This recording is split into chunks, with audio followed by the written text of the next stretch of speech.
Do you want to give your videos a fresh and professional look in just a few taps? In this tutorial, I'll show you how to apply filters in CapCut Mobile. Let's get started!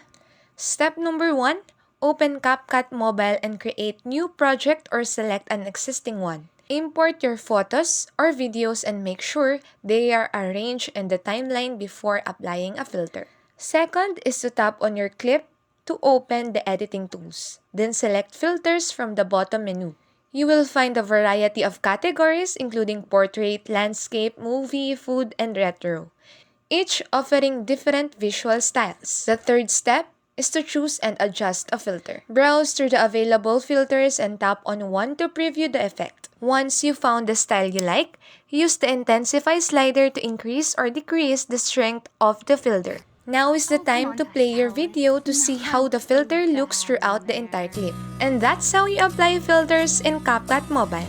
With the right filter and simple adjustments, you can completely transform the look and feel of your videos. Experiment with different styles to find the perfect match for your content.